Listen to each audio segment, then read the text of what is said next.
میں نے جو متعدد مواقع سے آیات مبارکہ آپ کو سنائی کہ ہر جگہ پر چوٹی کی چیز صبر ہے، آخری چیز جو بیان ہوتی ہے وہ صبر ہے۔ سورۃ العصر میں آخری بات وَتَوَاصَوْا بِالصَّبْرِ یا ایھا الذین آمنوا استعینوا بالصبر والصلاۃ، اے ایمان والو مدد حاصل کرو صبر سے اور نماز سے۔ ان اللہ مع الصابرین، اللہ تعالیٰ صبر کرنے والوں کے ساتھ ہے۔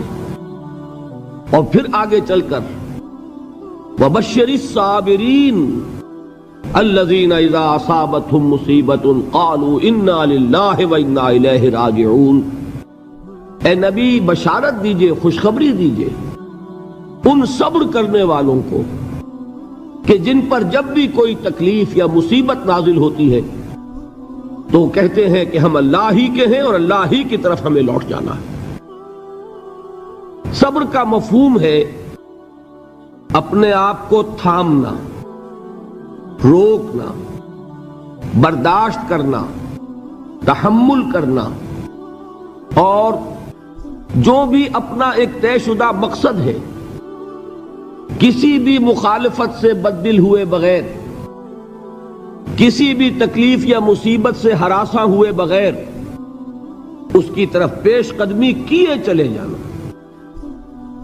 بڑی سخت سردی پڑ رہی ہے، فجر کا وقت ہے، گرم پانی کا اہتمام نہیں ہے، اب اس وقت فجر کی نماز کے لیے اٹھنا، ٹھنڈا پانی اگر ہے تو وضو تو کرنا ہوگا، اس ٹھنڈے پانی سے وضو کرنا، اس وقت لحاف سے نکلنا ہی بہت مشکل، ٹھنڈے پانی سے وضو کرنا اور مصیبت۔ یہ جب تک انسان میں صبر کا مادہ نہ ہوگا ممکن ہی نہیں۔ اس کو کہیں گے صبر علی الطاعہ، اطاعت پر صبر کرنا۔ ناگواری محسوس ہو رہی ہے لیکن اس ناگواری کو برداشت کرتے ہوئے انسان اللہ کے حکم کے اوپر جمع رہے، اللہ کے حکم پر عمل کرے۔ یہ کیا ہے؟ یہ صبر ہے۔ اگر یہ صبر نہیں ہے تو ظاہر بات ہے کہ انسان اللہ کے اس حکم پر عمل نہیں کر سکے گا۔ صبر کا مادہ نہیں ہوگا تو آپ کام نہیں کر سکیں گے۔ اور اسی کا ایک دوسرا رخ ہے، جب آپ دعوت حق کے لیے کھڑے ہوں گے پہلا قدم کیا آتا ہے؟ استہزاء، تمسخر، مذاق اڑانا، جس کی میں مثال اب دینا چاہتا ہوں محمد الرسول اللہ صلی اللہ علیہ وسلم کی شخصیت سے۔ دیکھیے ہم کیا اور ہماری بساط کیا، ہم کیا مبلغ ہوں گے، کیا داعی ہوں گے، ہمارے اپنے دامن پر داغ ہوتے ہیں، لیکن یہ کہ محمد الرسول اللہ کے دامن پر کوئی داغ تھا؟ ان کو تو سارے مکے والے الصادق الامین کہتے تھے، نہایت محبوب شخصیت تھے، ان کے لیے تو جا صادق جا الامین یہ الفاظ سننے میں آتے تھے، آنکھوں کا تارا۔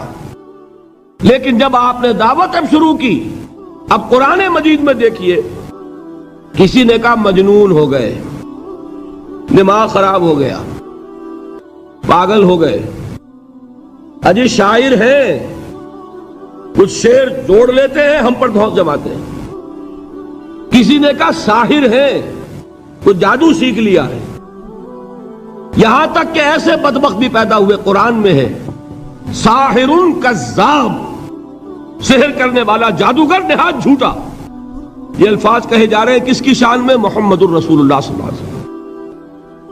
قرآن میں نقل کیا گیا یا ایھا الذی نزل علیہ الذکر انک لمجنون۔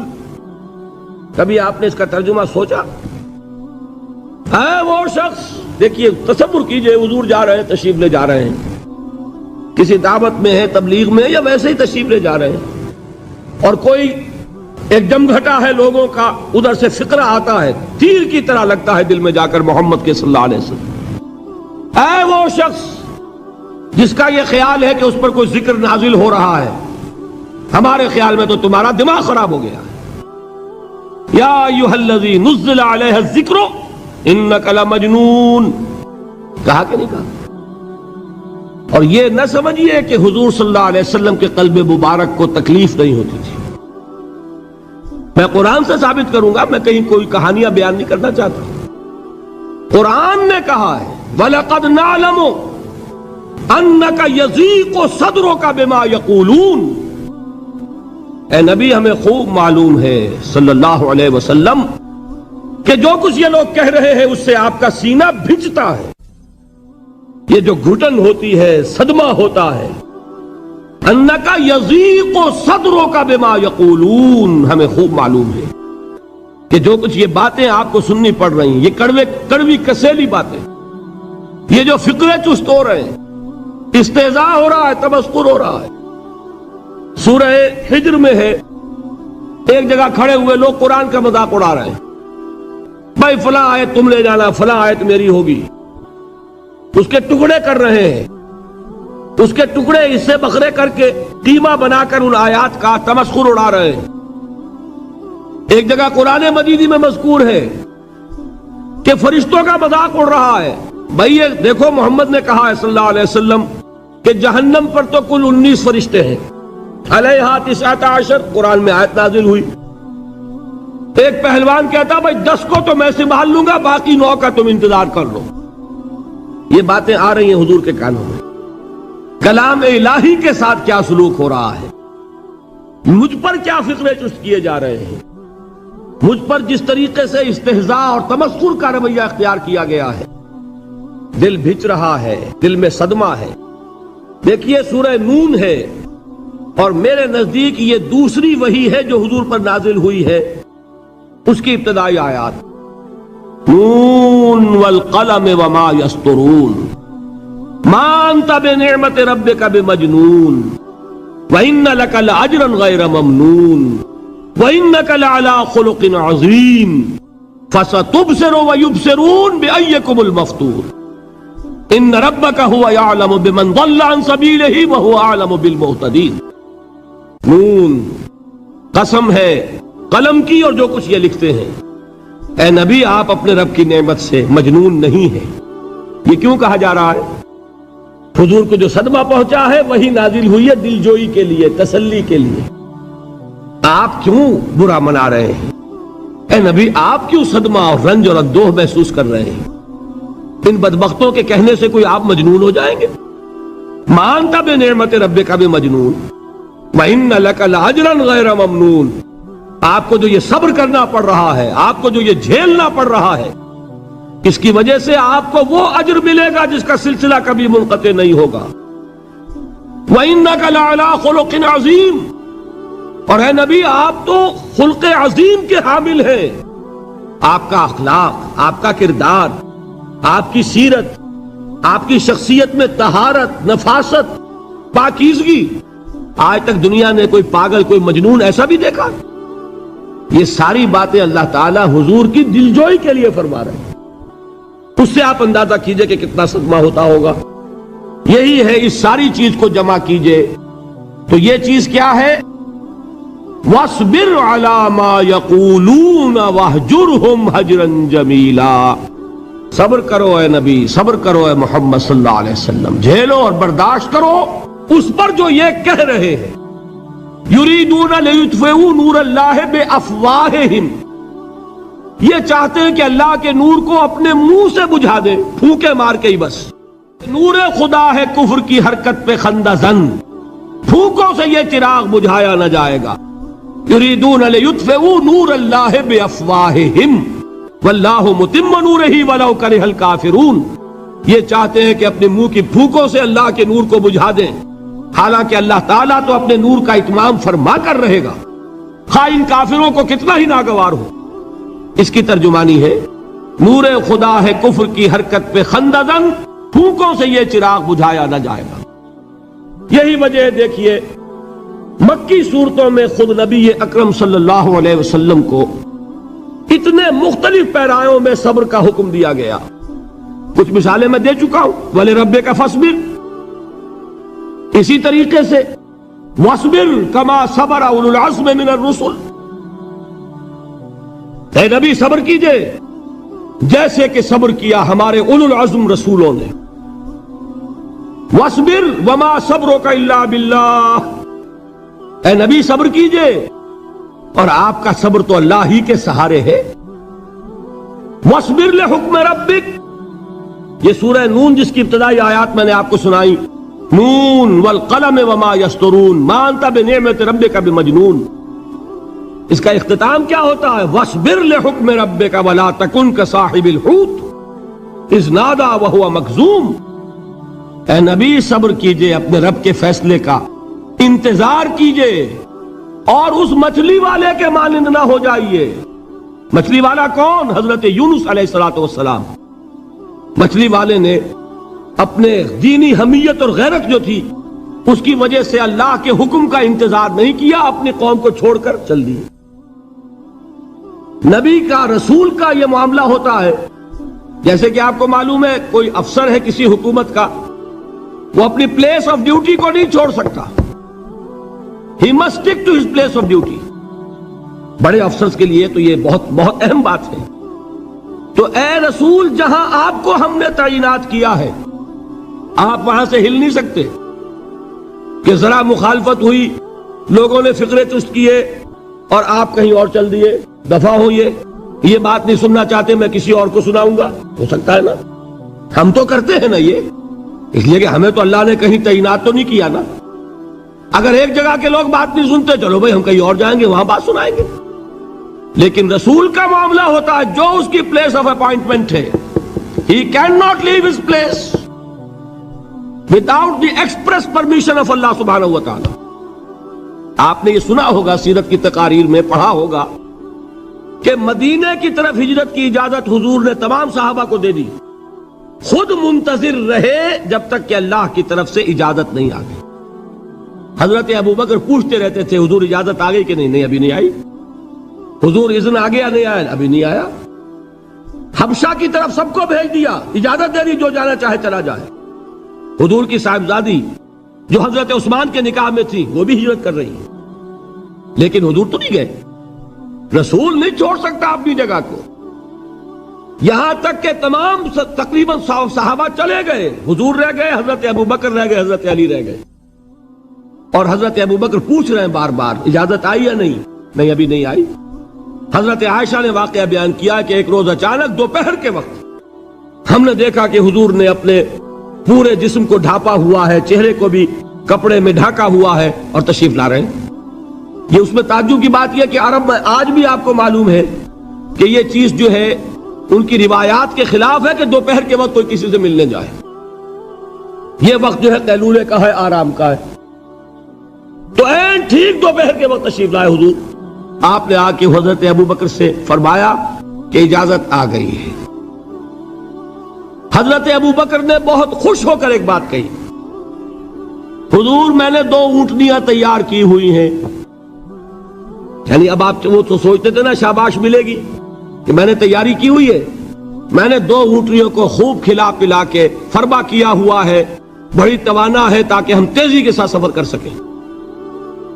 حضور نے توقف کیا، فرمایا ہاں ٹھیک ہے، 1 اونٹنی میں استعمال کروں گا لیکن میں اس کی قیمت ادا کروں گا۔ حضرت ابوبکر کی آنکھوں میں آنسو آ گئے، روتے ہوئے کہا حضور مجھ سے یہ مغایرت، کیا یہ جان اور مال کسی اور کے لیے ہے؟ آپ مجھ سے بھی کہہ رہے ہیں میری اونٹنی جو ہے وہ بھی بلا معاوضہ آپ قبول نہیں فرما رہے۔ یہ ہے محمد الرسول اللہ کی غیرت اور حمیت کا معاملہ۔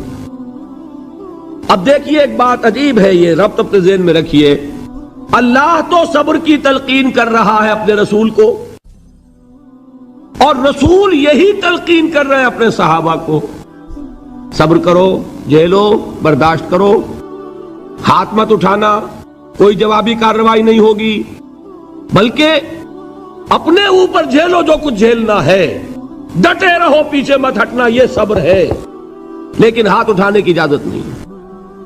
چنانچہ اب ذرا چشم تصور سے دیکھیے، ابو جہل اس نے جو بدترین روش اختیار کی، وہ ایک خاندان تھا حضرت یاسر، ان کی اہلیہ حضرت سمیہ اور ان کے فرزند حضرت عمار رضی اللہ تعالی عنہم۔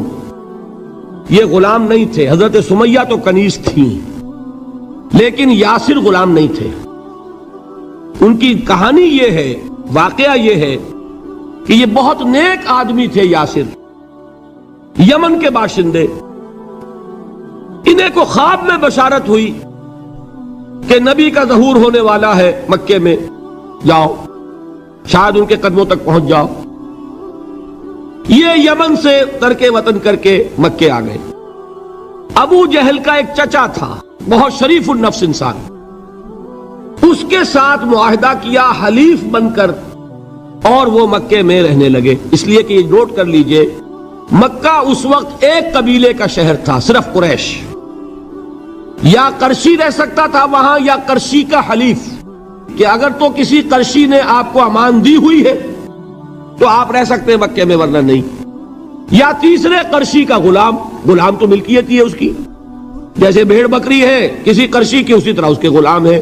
یہ تین کیٹیگریز تھی انسانوں کی مکے میں۔ اسی کو نوٹ کیجئے کہ جو بیچارے غلام تھے وہ سب سے زیادہ ستائے گئے، اس لیے کہ غلاموں کے تو حقوق ہی کوئی نہیں تھے۔ بلال غلام تھے، ابو فقی غلام تھے، زنیرہ ایک کنیز تھی، ان کو جو ماریں پڑی ہیں اس کا آپ کو معلوم ہے۔ حضرت بلال کے ساتھ جو کچھ امیہ ابن خلف نے کیا، کہ جس طریقے سے کہ حیوانوں کی لاشیں جو ہے کھینچ کر گھسیٹ کر لے جائی جاتی ہیں، ان کی گردن میں رسی ڈال کر گھسیٹتے، اسی طریقے سے حضرت بلال کے گردن میں رسی ڈال کر ٹھیک دوپہر کے وقت مکے کی سنگلاخ گلیوں کے اندر گھسیٹا جاتا تھا۔ نیچے زمین جل رہی ہے توے کی طرح، اور ویسا بھی ہوتا تھا کہ چت لٹا دیا، اوپر سے وہ آگ مکے کا کہ سورج جو ہے ذرا نوٹ کیجئے، آگ برسا رہا، نیچے زمین توے کی طرح جل رہی ہے، اور ایک بھاری سل بھی لا کر جو ہے سر پر رکھ دی، چھاتی پر رکھ دی گئی ہے کہ آواز نہیں نکل رہی، جھاگ نکل رہے منہ سے، لیکن اس حال میں بھی احد احد احد، ایک ایک اللہ، قل هو اللہ احد، الفاظ نکل رہے۔ یہ ہے وہ صبر، صبر علی الابتلاء، صبر علی الایذاء۔ یہ ابتلاء اور ایذاء پر صبر ہے، جھیلو برداشت کرو، اس توحید پر قائم رہو، محمد کی رسالت کے اقرار کرتے رہو صلی اللہ علیہ وسلم، لیکن ہاتھ نہیں اٹھانا۔ اب میں آپ کو بتا رہا تھا یہ تو غلام تھے، یہ جو تھے یاسر یہ حلیف تھے، غلام تو نہیں تھے نا۔ البتہ وہ ابو جہل کے چچا کی کنیز تھی یہ سمیہ، انہوں نے اجازت لے کر ان سے نکاح کر لیا، یہ تو کنیز رہیں گی۔ بیٹا جو ہوا وہ بھی ایک طرح سے جب کنیز زیادہ ہے تو غلام ہو گیا، عمار ابن یاسر۔ وہ جو شخص تھا بہت شریف النفس ابو جہل کا چچا، وہ مر گیا، اب ابو جہل جو ہے اس خاندان کا سربراہ ہے، لہذا یہ تینوں جو افراد ہیں وہ اس کے رحم و کرم پر ہیں۔ یاسر کو بھی پروٹیکشن اگر ہے تو ابو جہل کی ہے، ابو جہل جو چاہے کرے، اور سمیہ تو کنیز ہے ہی، اس کا تو کوئی حق ہے ہی نہیں، جو چاہے کرے، اور عمار ان دونوں کا بیٹا ہے، لہذا بدترین معاملہ کیا ابو جہل نے ان تین افراد کے ساتھ۔ حضرت سمیہ کے ساتھ جو کچھ کیا گیا ہے آپ اس کا تصور نہیں کر سکتے۔ بالآخر جو شہید کیا ہے حضرت سمیہ کو، ایذائیں دے دے کے، سسکا سسکا کے، ان کے جسم کے نازک حصوں کو جلا کے، داغ دے کر، کہتا کیا تھا، ایک دفعہ کہہ دو کہ میرا جو یہ بت ہے یہ بھی الہ ہے، مان لو میں چھوڑ دوں گا۔ تنگ آ گیا، کسی طریقے سے ایک دفعہ کہہ دو پھر میں چھوڑ دوں گا۔ لیکن یہ میاں بیوی حضرت یاسر اور حضرت سمیہ رضی اللہ تعالی عنہما، یہ ہے ثبات، یہ ہے صبر، یہ ہے استقلال، ایک مرتبہ بھی کہنے کے لیے تیار نہیں ہوئے، جو چاہو کر لو، اب ہم تو اس سے پیچھے نہیں ہٹیں گے۔ تنگ آ کر اس نے حضرت سمیہ کی تو شرمگاہ میں برچھا مارا ہے اور شہید کیا۔ حضرت یاسر کے بارے میں ایک روایت یہ ہے، ستا ستا کے، تنگ کر کر کے، آخر کار جو ختم کیا، انہیں شہید کیا کس طرح، 4 سانڈ اونٹ جوان، ان سے رسے باندھے، ایک رسے سے ایک بازو باندھا، دوسرے سے دوسرا بازو باندھا، تیسرے سے ایک ٹانگ باندھی، چوتھے سے دوسری ٹانگ باندھی، اور چاروں کو دوڑایا ہے کہ جسم کے پرخچے ہو گئے۔ اس وقت سامنے سے حضور گزرتے تھے جبکہ آل یاسر کے ساتھ یہ معاملہ ہو رہا ہے، کیا فرماتے تھے، اسبروا یا آل یاسر فإن موعدکم الجنہ، اے یاسر کے گھر والوں صبر کرو، جھیلو، اس لیے کہ تمہارے وعدے کی جگہ جنت ہے۔ اللہ تعالیٰ ادھر آنکھ بند ہوگی، ادھر جنت میں تمہارا داخلہ ہو جائے گا۔ یہ ہے تواصوا بالصبر والعصر ان الانسان لفی خسر۔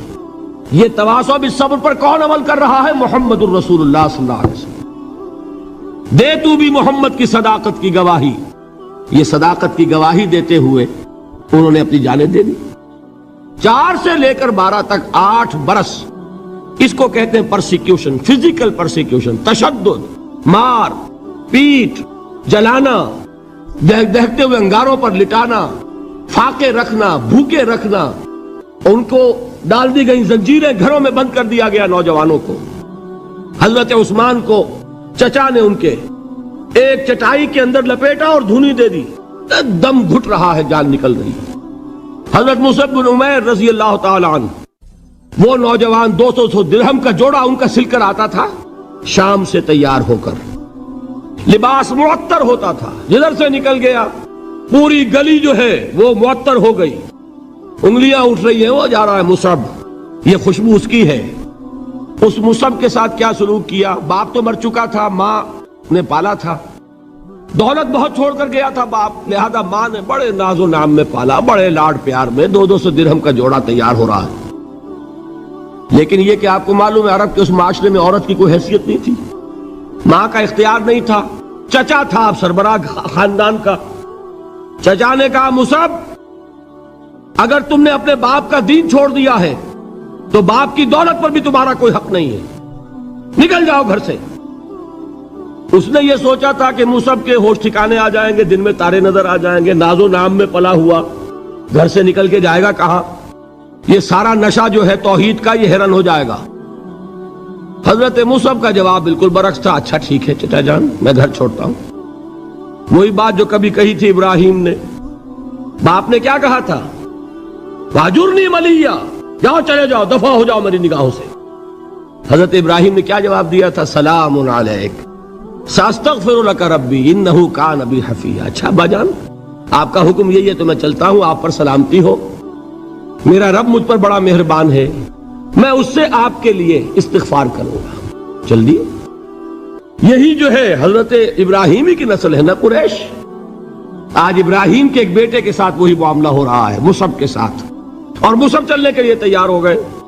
چچا نے سوچا، میں سمجھتا تھا کہ ہوش ٹھکانے آ جائیں گے، یہ تو تیار ہو گیا نکلنے کے لیے۔ غصے میں آ کے اگلی بات کہی، یہ کپڑے جو پہنے ہوئے تم نے یہ بھی اسی مشرک باپ کی کمائی کے ہیں، اتارو ان کو۔ وہی کپڑے اتارے، مادر زاد برہنہ گھر سے نکالے گئے۔ ماں کے پاس پہنچے، ماں نے آنکھوں پر ہاتھ رکھے، مصعب کیا ہوا؟ ماں سے کہتے ہیں کہ ماں میں موحد ہو گیا، اور وہاں سے گئے، پھر حضور کی خدمت میں کپڑے کہیں سے مانگے ہوں گے۔ یہ مصعب ہیں 200 درہم کا جوڑا پہننے والے۔ جب حضور پر مدینے کے 12 افراد ایمان لائے تھے، بیعت عقبہ اولیٰ ہوئی، انہوں نے کہا کہ حضور ہمیں کوئی شخص اپنا ایسا شاگرد دیجئے جو ہمیں قرآن پڑھا سکے۔ حضور نے حکم دیا مصعب جاؤ، اب مدینے جاؤ، یثرب جاؤ، یثرب والوں کو قرآن پڑھاؤ، انہیں تبلیغ کرو۔ مصعب گئے ہیں وہاں، 1 سال کی کمائی 75 افراد لا کر حضور کے جھولی میں اگلے سال ڈال دیے کہ حضور یہ میری 1 سال کی کمائی ہے، 72 مرد 3 عورتیں۔ بہرحال وہ مصعب بن عمیر ہے جو غزوہ احد میں شہید ہوئے، اور جب شہید ہوئے تو ان کے جسم پر صرف ایک چادر تھی۔ یہی چیزیں ہیں اصل میں کہ جو ہمارے دلوں کو منور کرنے والی ہیں نور ایمان سے۔ وہ علم بردار تھے غزوہ احد میں، جھنڈا مسلمانوں کا ان کے پاس تھا۔ ایک ہاتھ پر ایک شانے پر وار پڑا، ہاتھ کٹ گیا، دوسرے سے تھاما، دوسرے پہ کٹ گیا، اب دونوں حصوں کے بچے ہوئے ٹکڑوں سے جھنڈے کو تھاما، گرنے نہیں دیا، یہاں تک کہ شہید ہو گئے۔ گرے ہیں تو جھنڈا گرا ہے۔ شکل میں حضور سے بہت مشابہ تھے، خبر اڑ گئی کہ محمد شہید ہو گئے صلی اللہ علیہ وسلم۔ یہ مصعب بن عمیر کا واقعہ ہے۔ جب ان کو اب دفن کرنے کا وقت آیا، اور شہید کے لیے کفن جو ہے اس کا وہی لباس ہوتا ہے جو شہادت کے وقت ہو، حضور کے سامنے ایک پرابلم پیش کیا گیا۔ حضور مصعب کے جسم پر تو ایک چادر تھی، اور وہ چادر بھی اتنی چھوٹی ہے، یعنی 2 گز کی چادر بھی نہیں ہے، اس سے اگر سر ڈھانپتے ہیں مصحف کا تو پیر کھل جاتے ہیں، پیر ڈھانپتے ہیں تو سر کھلتا ہے، کیا کریں؟ حضور نے فرمایا سر ڈھانپ دو چادر سے اور پیروں پر گھاس ڈال دو۔ یہ آخری لباس ہے جو محمد کے اس دیوانے کو اس دنیا سے رخصت ہوتے ہوئے ملا ہے، جس کا 200 درہم کا جوڑا چلتا تھا۔ یہ ہے صبر۔ برداشت کیا کہ نہیں کیا؟ یہ خباب بن الارت پیشے کے لحاظ سے لوہار تھے۔ سوچئے ایک زندہ انسان کو دہتے ہوئے انگاروں پر لٹایا جا رہا ہے، ان انگاروں سے کھال جلی، کمر کی چربی پگھلی، اس پگھلنے والی چربی سے وہ انگارے ٹھنڈے پڑے۔ یہ سب کچھ جھیل رہا ایک شخص۔ سوچنے والوں نے سوچا نہیں ہوگا کیا جرم تھا ان کا، تو بڑا شریف آدمی ہے، بہت اچھا کاریگر ہے، وقت پر کام دیتا ہے، مناسب اجرت لیتا ہے، یہ کیا ہوا؟ یہ کوئی جرم نہیں، جرم صرف ایک ہے، ایک اللہ کو مانتا ہے اور محمد کے دامن سے وابستہ ہے صلی اللہ علیہ وسلم۔ فاستعینوا بالصبر والصلاۃ، مدد حاصل کرو کس سے؟ صبر سے اور نماز سے۔ ان اللہ مع الصابرین، جان لو کہ اللہ تعالیٰ صبر کرنے والوں کے ساتھ ہے۔ ولا تقولوا لمن يقتل في سبيل الله اموات، اور ہرگز نہ کہو اسے جو اللہ کی راہ میں قتل ہو جائے کہ وہ مردہ ہے۔ بل احیاء ولکن لا تشعرون، نہیں، وہ زندہ ہے لیکن تمہیں ان کا شعور نہیں ہے۔ اور سنیے اب یہ آیت اہم ترین ہے صبر کے موضوع پر۔ وَلَنَبْلُوَنَّكُمْ بِشَيْءٍ مِّنَ الْخَوْفِ وَالْجُوعِ وَنَقْصٍ مِّنَ الْأَمْوَالِ وَالْأَنفُسِ وَالثَّمَرَاتِ وَبَشِّرِ الصَّابِرِينَ، اور دیکھو ہم تمہیں آزمائیں گے۔ وَلَنَبْلُوَنَّكُمْ، ہم لازماً آزمائیں گے تمہیں، بِشَيْءٍ مِّنَ الْخَوْفِ، خوف کی کیفیت طاری کر کے، والجوع، بھوک، فقر اور فاقہ، ونقص من الاموال، مالی نقصان، والانفس، جانی نقصان، والثمرات، اور ثمرات، پھلوں اور میووں کا نقصان۔ میرے نزدیک یہاں پر ثمرات کا مفہوم ایک اور بھی ہے۔ ایک تو صاف تھا کھجور کی فصل تیار ہے، غزوہ تبوک جانے کا حکم مل گیا، کون اتارے گا؟ اور کھجور وقت پر اتری نہیں، برباد ہو جائے گی۔ یہ ہو رہا ہے نا میووں کا نقصان۔ اور میرے نزدیک یہاں یہ بھی ہے، بسا اوقات بہت سی محنتوں کا نتیجہ انسان دیکھتا ہے کہ ضائع چلا گیا، میں نے 10 سال محنت کی، حاصل کوئی نہیں نکلا۔ یہ ثمرات کیا ہے؟ محنتیں، محنتوں کے ثمرات کا ضیاع۔ کوشش آپ نے کی، قسمت کی خوبی دیکھیے، ٹوٹی کہاں کمن، 2-4 ہاتھ جب کے لبے بام رہ گئے۔ Be prepared. ایک شاعر کے یہ اشعار ہیں، یہ فصل امیدوں کی ہمدم اس بار بھی غارت جائے گی، سب محنت صبح و شاموں کی اب کے بھی اکارت جائے گی۔ میرے نزدیک یہ ثمرات کا جو لفظ یہاں آیا ہے، وَنَقْصٍ مِّنَ الْأَمْوَالِ وَالْأَنفُسِ وَالثَّمَرَاتِ، سب محنت صبح و شاموں کی اب کے بھی اکارت جائے گی۔ دھرتی کے کونوں کھدروں میں پھر اپنے لہو کی کھاد بھرو، پھر مٹی سینچو اشکوں سے، پھر اگلی رت کی فکر کرو، پھر اگلی رت کی فکر کرو، جب پھر ایک بار اجڑنا ہے۔ ایک فصل پکی تو بھر پایا، تب تک تو یہی کچھ کرنا ہے۔ ایک مقصد ہے سامنے، انقلاب برپا کرنا ہے۔ ایک کوشش ناکام ہو جائے کوئی پرواہ نہیں، نیکسٹ، پھر تیار رہو ناکامی کے لیے۔ ایسا نہ ہو جو انگریزی میں کہتے ہیں hope for the best but be prepared for the worst. ایسا نہ ہو کہ دوسری مرتبہ ناکام ہو کے بددل ہو جاؤ، تمہاری ہمتیں جواب دے جائیں، نہیں، پہلے سے تیار رہو کہ دوسری مرتبہ بھی ناکامی آئے تو آئے، لیکن جب تک کہ کامیابی حاصل نہیں ہوتی ہمیں یہ کام کیے چلے جانا ہے۔ دیکھیے سیرت میں آیا کہ نہیں یہ واقعہ؟ بدر میں مسلمانوں کو فتح ہوئی تو احد میں زک پہنچی کہ نہیں؟ 70 صحابہ شہید ہوئے کہ نہیں؟ اگر ان کی ہمتیں جواب دے جاتی تو گاڑی کیسے چلتی آگے؟ تو فرمایا وَلَنَبْلُوَنَّكُمْ بِشَيْءٍ مِّنَ الْخَوْفِ وَالْجُوعِ وَنَقْصٍ مِّنَ الْأَمْوَالِ وَالْأَنفُسِ وَالثَّمَرَاتِ، ہم تمہیں لازماً آزمائیں گے خوف کی کیفیت سے، فقر و فاقے کی کیفیت سے، بھوک سے، جان کے نقصان سے، مال کے نقصان سے، محنتوں کے حاصل کے ضائع ہو جانے سے۔ وَبَشِّرِ الصَّابِرِينَ، اور اے نبی بشارت دیجئے صبر کرنے والوں کو، الَّذِينَ إِذَا أَصَابَتْهُمْ مُصِيبَةٌ، وہ کہ جب ان پر کوئی تکلیف آئے، کوئی مصیبت آئے، کوئی آزمائش آئے، قَالُوا إِنَّا لِلَّهِ وَإِنَّا إِلَيْهِ رَاجِعُونَ، وہ یہ کہیں کہ ہم اللہ ہی کے ہیں، اللہ ہی کی طرف لوٹ جانا ہے۔ یہ وہی انداز ہے جو میں نے فارسی کا شعر سنایا تھا آپ کو کہ سرے تسلیم خم ہے جو مزاج یار میں آئے، وہ ہمارا مولا ہے، ہمارا آقا ہے، اگر اسے یہی منظور ہے تو ہمیں بھی یہی منظور ہے۔ میں نے تسلیم و رضا کی بات کی تھی نا، آپ کو کچھ شعر سنائے تھے، ایک شعر اور سنیے، اور یہ کس کا ہے؟ محمد علی جوہر کا۔ ایک مرتبہ جیل گئے، ان کی ایک بیٹی جوان بیمار ہوئی، فوت ہو گئی، باہر چھوڑا انگریز نے، جاؤ بھائی دفن کر دو بیٹی کو۔ دوسری مرتبہ جیل گئے، دوسری جوان بیٹی اسی مرض میں مبتلا ہوئی، اب یہ جیل میں ہے، خبر پہنچی کہ دوسری بیٹی کے اوپر بھی اسی مرض کا حملہ ہوا ہے۔ ایک نظم لکھی ہے جس کا آخری شعر یہ ہے، تیری صحت ہمیں منظور ہے لیکن اس کو نہیں منظور تو پھر ہم کو بھی منظور نہیں۔ یہ ہے، جب تک یہ کیفیت نہ ہو اس میدان میں آدمی ثابت قدم نہیں رہ سکتا کہ میرے رب کو اگر یہ منظور ہے تو یہی مجھے منظور ہے، اور تیری صحت ہمیں چاہیے تو ضرور، لیکن ہمارے رب کو منظور نہیں تو ہمیں بھی منظور۔ راضی برضائے رب۔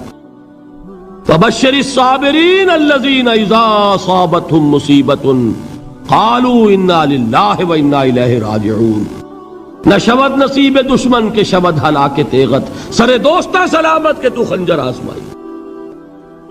اولئک علیہم صلوات من ربہم ورحمہ، یہی ہے وہ لوگ جن پر ان کے رب کی طرف سے عنایتیں ہیں اور رحمتیں ہیں۔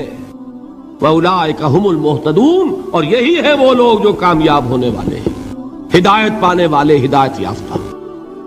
وَالصَّابِرِينَ فِي الْبَأْسَاءِ وَالضَّرَّاءِ وَحِينَ الْبَأْسِ، اور صبر کرنے والے، اصل نیکی ان کی ہے، جسمانی تکلیفوں میں صبر کرنے والے، فقر اور فاقے میں صبر کرنے والے، اور جنگ کے وقت صبر کرنے والے۔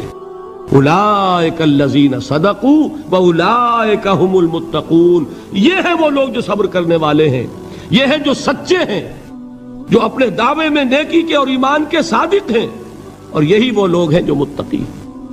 اللہ تعالیٰ نے کیسے کیسے مسلمانوں سے کہا، مسلمانوں تمہیں زک پہنچی ہے تو انہیں بھی تو پہنچی تھی، ان کے 70 نہیں مارے گئے تھے بدر میں، ان کے حوصلے جو ہیں وہ تو پست نہیں ہوئے، وہ اگلے سال آ گئے تم پر چڑھائی کر کے، تم کیوں اتنا برا مان رہے ہو؟ تمہارے دل اتنے زخمی کیوں ہو گئے؟ تمہیں تکلیف پہنچتی ہے تو انہیں بھی پہنچتی ہے۔ اپنی غیرت جو ہے ہمیں ذرا اس کا جائزہ لینا چاہیے۔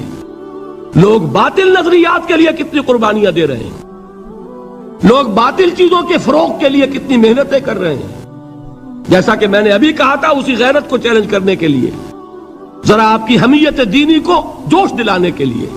قادیانی نوجوان کتنی تعداد میں اپنے آپ کو دین کے لیے وقف کرتا ہے، اور آپ کتنے نوجوان ہیں جو اپنے آپ کو دین کے لیے وقف کر دیں؟ اور ہوں وہ کھاتے پیتے گھرانوں کے لوگ۔ یہ نہیں ہے کہ اگر کوئی اور کام نہیں کر سکتا تو پھر یہ ہے کہ وہ دین کے کام میں لگ جائے۔ باصلاحیت لوگ، کھاتے پیتے لوگ، ذہنی استعداد رکھنے والے لوگ، اونچے گھرانوں کے لوگ، وہ وقف کریں اپنے آپ کو دین کے لیے۔ اس کے بغیر کیسے باہر آ جائے گی، کیسے رونق آ جائے گی؟